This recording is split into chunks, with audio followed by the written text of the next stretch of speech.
So now I have finished the main control panel. The car is running right now, so there are these three switches, which is the one here is controlling the back battery, which is not connected yet because I didn't buy it. And then this is the bypass, which is just connects everything all together if you turn it on, and this one is also on, so then it will act like there's a cable between the starter battery and the other one.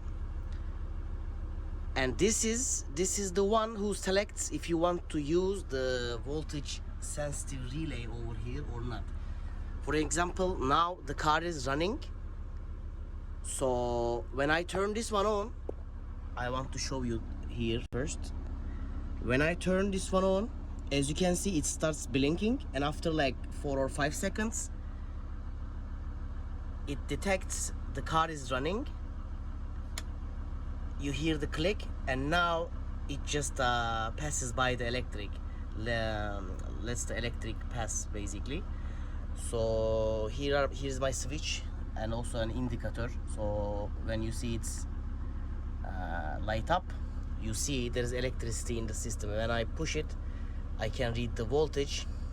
It's 14.5 because the car is now running. I turn it off, and I turn the switch off as well. As you can see, it just went out. This bypass, when I turn this one on, no matter what, it just connects hold the system all together. Like for sure this one should be turned on if you want to be able to connect everything together, because this one cuts off the back battery basically. But anyway, now since I don't have the back battery at the moment, when I turn this one on, it just lets the electricity pass directly to the system. So when this is turned on, even if I turn off the car, like stop the car, turn off the engine, as you can see, it still works. Now the voltage dropped, and it's gonna go down to the nominal or whatever it's called, probably 12.5 or something. Anyway, but now when I turn this one off, I cut everything out. When I turn this one on, it's not gonna work like this, because this voltage sensitive relay detects if the starter battery is above 13.6 volts. If it is, then it just connects both sides. Now, since the car is not running, as you can see, whole the system is off. Even this one is on.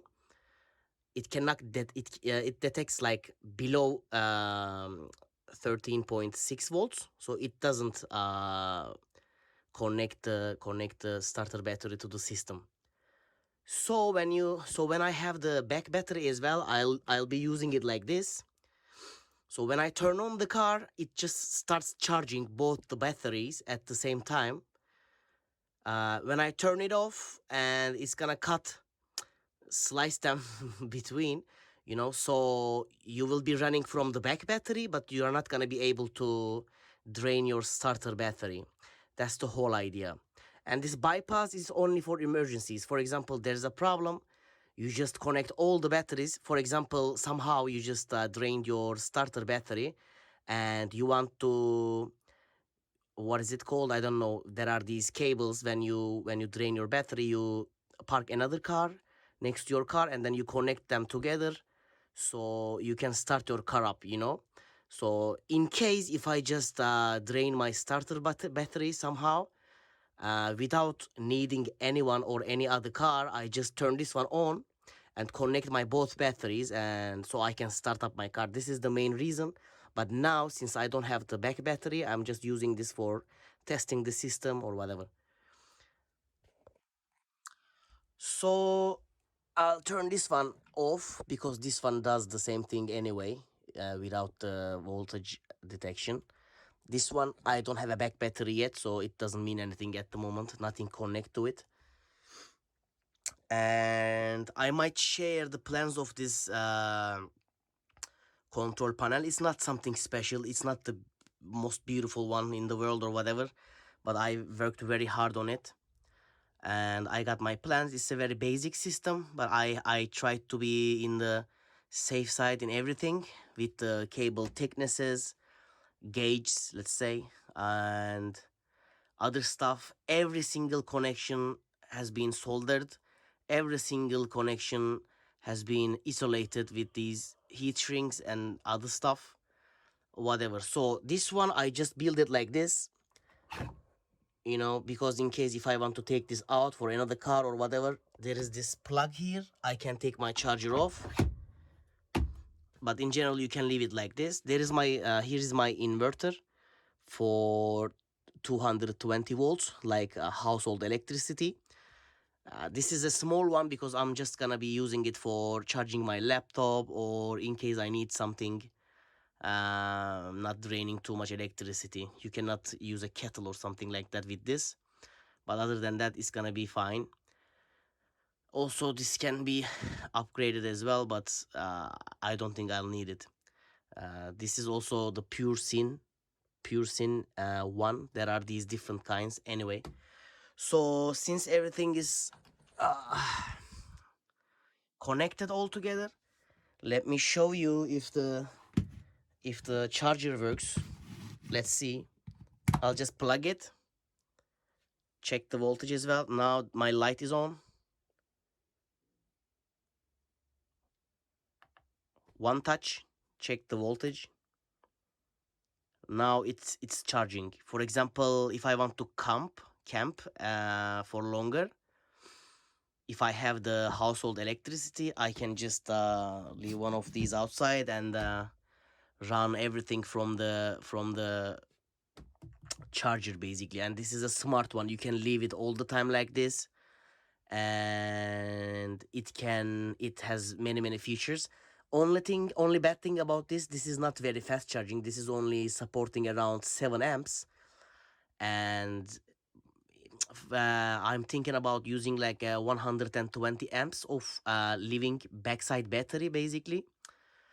So, but I don't want to go to details all the way down, but in general you just use half of it, and then which means like let's say 60 amps, and with 7 amps you could charge it in around 10 or let's say 12 hours, you know, like you stayed one place and then you just plugged it in the night, and then it's gonna be okay in the morning.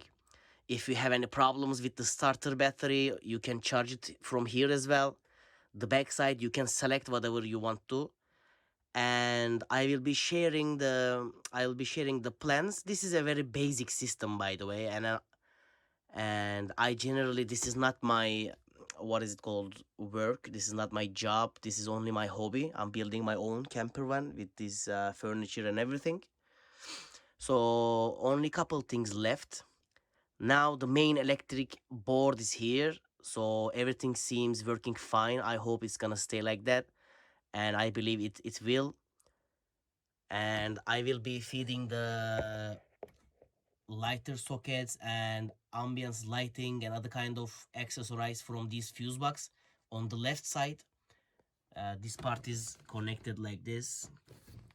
It has got its own main fuse, and then it goes to the main connector like here. So here it is. After a long while, I just finished it.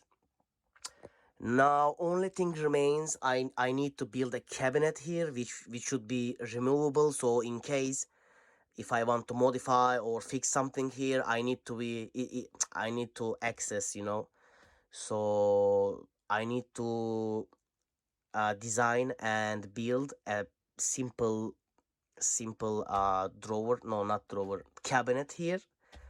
And also there will be a middle cabinet here, or maybe I will just do it like 2 cabins. This part will be the kitchen with the gas stove and the sink. I'll be running my water with these 20-liter bottles here, one for the clean and one for the dirty one, only for washing some fruits or some things, I don't know.